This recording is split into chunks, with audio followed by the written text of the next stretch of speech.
niin Imatran Palloveikot on nyt 4. kerran Suomen mestari.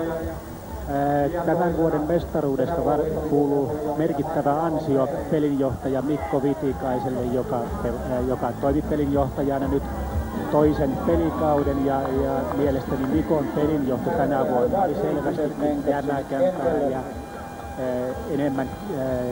enemmän oman johtamisfilosofian kautta toteutunut pelin rakentamista.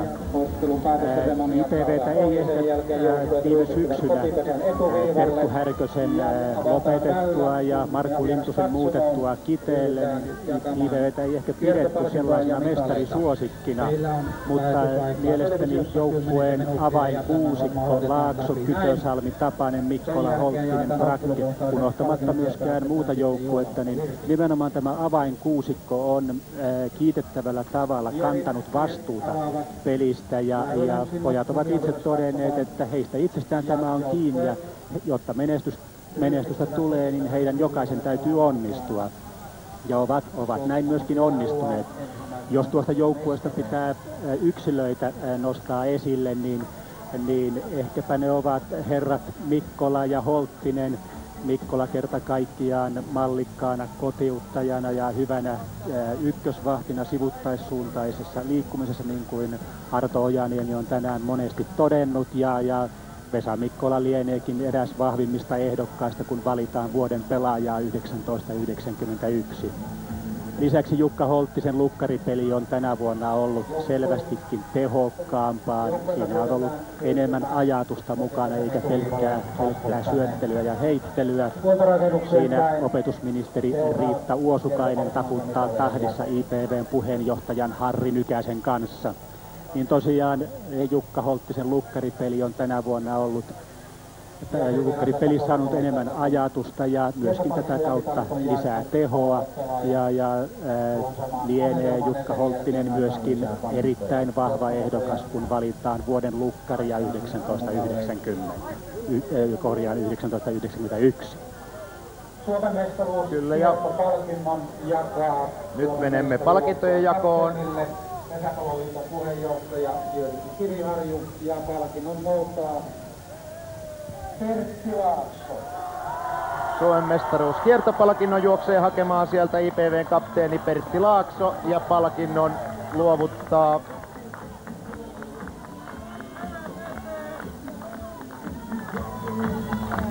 Pesäpalloliiton puheenjohtaja Jyrki Kiviharju on siellä luovuttamassa tuota pöttöä ja Laakso nostaa sen ylös ja riemu on sanoin kuvaamaton täällä Imatran Linnalan kentällä. Mitaleiden jako aloitetaan IPV:n kapteenista. Ja siinä myös opetusministeri Uosukainen, Imatran Palloveikkojen puheenjohtaja Nykänen ja Superpesiksen toimitusjohtaja Tolonen ja puheenjohtaja Tarja Palonen onnittelivat Imatran Palloveikkojen kapteeni Pertti Laaksoa ja sitä kautta koko joukkuetta Suomen mestaruudesta.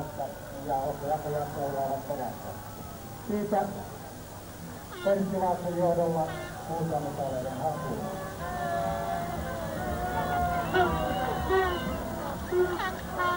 Ja tämän jälkeen seuraa mestaruusmitallien jako pelaajille ja sitä ovat suorittamassa siellä Tarja Palonen. Hänhän toimii siis Superpesiksen puheenjohtajana, Jyrki Kiviharju ja Pesäpalloliiton toiminnanjohtaja Markku Pullinen. Riku Kytösalmi meni siinä Pertti Laakson perässä. Seuraavana tulee Kari Tapanen. Kaikille näille pojille mestaruus oli ensimmäinen. Vesa Mikkola, erinomaisen kauden pelannut ykkösvahti. Ensimmäinen mestaruus. Jukka Holttinen, samoin ensimmäinen mestaruus. Vasa Tuuva, myös ensimmäinen mestaruus. Ja tässä Marko Koivikko, hänelle myös ensimmäinen mestaruus. Esa Järvinen, myös ensimmäinen mestaruus, ja Mikko Pajariko on sitten seuraava. kyllä. Myös ensimmäinen mestaruus. Raimo Brakke, hänelle tämä on toinen mestaruus. Hän oli 86 siis voittamassa Imatran Palloveikkojen joukkueessa Suomen mestaruutta. Petri Lankinen, ensimmäinen mestaruus. Ja sitten kaiken kruununa sieltä tulee Arto Lippojoki, Pelaajien osalta 4. Suomen mestaruus hänelle pelaajana.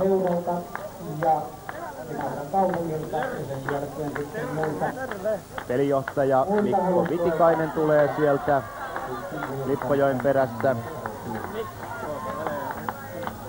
Matti Mansikka, IPVn toimitusjohtaja. Imatran Superpesis Oy toimitusjohtaja ja vastaa kokonaisuudessaan joukkueen toiminnasta sekä valmennuksesta. Seuraavana joukkueen valmentaja Jussi Laukkanen.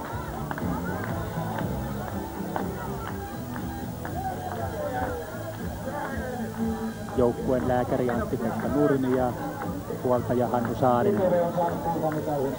Näin tulivat koko huoltojoukotkin siinä esiteltyä ja he ovat varmasti yhtä lailla kuin nämä pojat ansainneet nämä mitallit.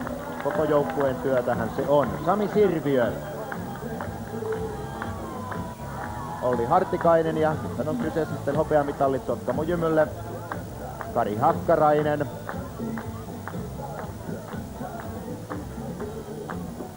Jorma Parviainen,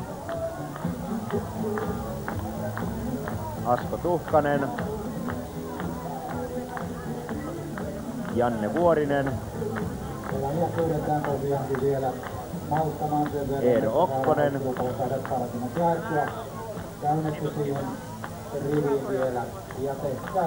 Timo Korhonen,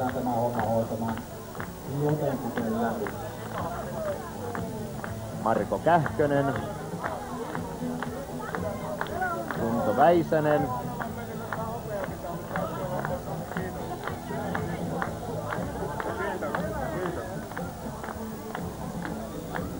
Jouni Wallin,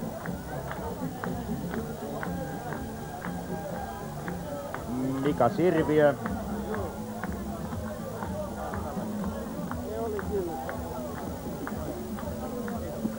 Aulis Väisänen, Sotkamo-pelaajat ovat saaneet mitalinsa ja siihen lähtölinjohtaja juuri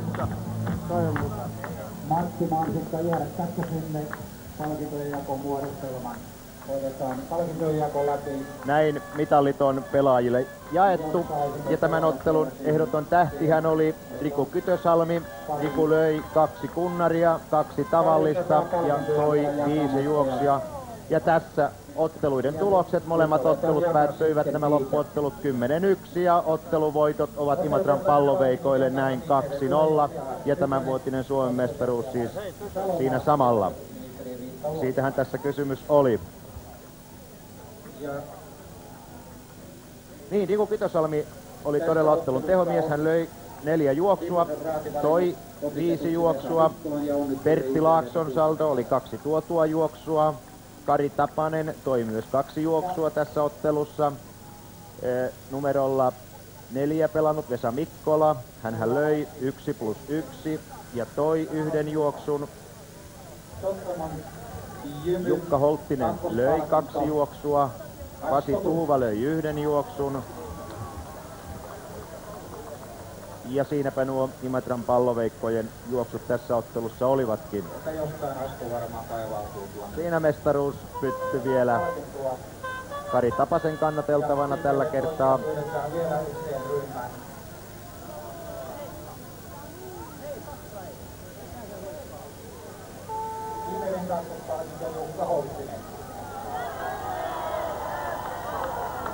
Imatran Palloveikkojen kakkospalkinnolla tässä ottelussa palkitaan Jukka Holttinen.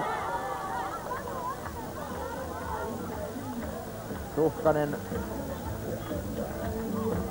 Asko palkitaan Sotkamon kakkospalkinnolla ja oikealla puolella siellä Jukka Holttinen. Sotkamon ykköspalkittu tänään on Janne Vuorinen ja siinä ministeri Uosukainen on ojentamassa näitä ottelukohtaisia palkintoja.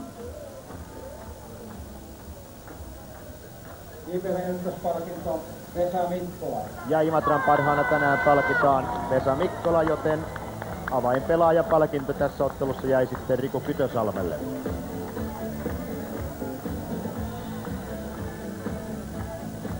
Siinä Janne Vuorinen ja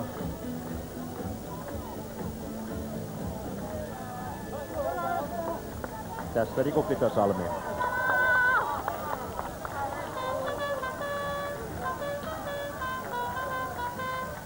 Vesa Mikkola palkittiin Imatran palloveikkojen ykköspalkinnolla tässä pelissä. Ja avainpelaaja juoksee sitten täältä. Ja hän on tietysti Riku Kytösalmi. 2 kunnaria, 2 tavallista, 5 tuotua juoksua. Todella mainio päivä oli Rikulla tänään.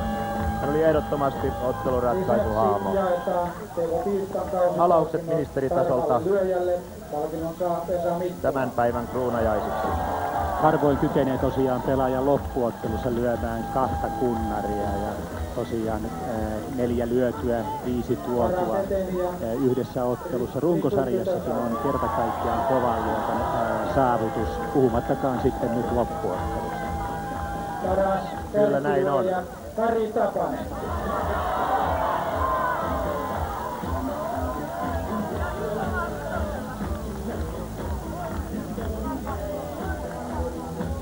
Ja sitten on IPV:n huutosatilahtien yllätys. Ja mestareille mestarin merkki. Tämähän merkitsi nyt sitten sitä, että me Televisio 2 lähetämme tämän ottelun naisten loppuottelun huomenna kello 13.30 alkaen, koska tämä Imatran miesten pelisarja ratkesi. Eli huomenna kello 13.30 alkaen näette suorana lähetyksenä naisten ensimmäisen loppuottelun, jossa on Viinijärven urheilijat ja Ikaalisten Tarmo vastakkain.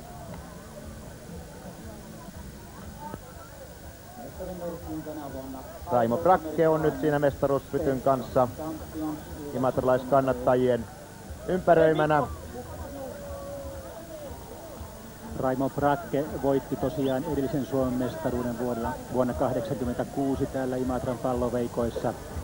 Silloin hänen roolinsa oli eteeniä. Tänä vuonna hän oli jo enemmän vaihtolyöjä ja kotiuttaja. Ja nyt kuulemme Riku Kytösalmen mietteitä tämän pelin päätteeksi.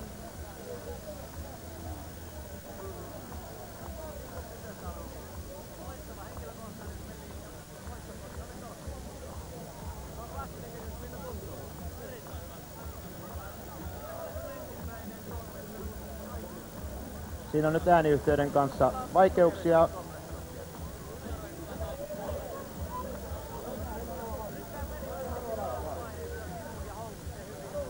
Valitettavasti emme kuulleet, mitä tuossa vastattiin. Mikrofonin johto oli poikki, joten meiltä jäi nyt kuulematta se, mitä siinä Riku jutteli, mutta joka tapauksessa me näimme kaiken sen, mitä Riku Kytösalmi tässä pelissä teki, ja hänen tekonsa olivat todella mainiot, ja sitä myöten hän nousi tämän toisen loppuottelun ehdottomaksi sankariksi.